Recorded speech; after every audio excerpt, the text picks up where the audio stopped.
Nature. Nature, it's a beautiful thing, isn't it? Nature's beautiful in its own very way. These plants that you see now, they supply us oxygen. And these birds can eat the insects that we very much just dislike. When here comes a bird joining its flock. And now as we move on, this bush here, this bush is outside my house. Any plant can be outside your house. Heck, you could go outside and see a plant.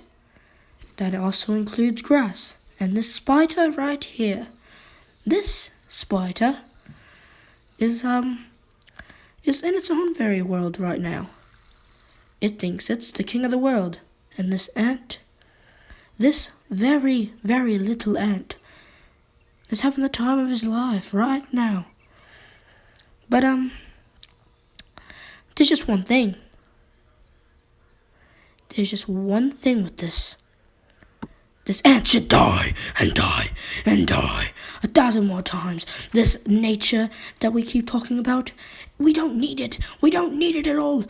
It, for all I care, can drown. It just drown right now.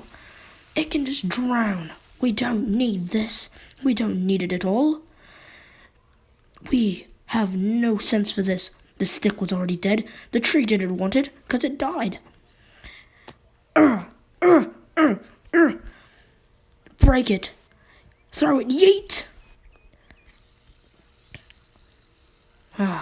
That can just die 1,000 more times. But nature is just beautiful.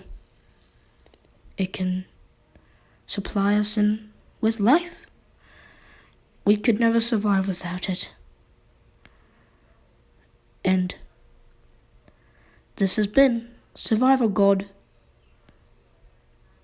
83 from the chambers of the dark underworld. Please, Gavpo, could you save me?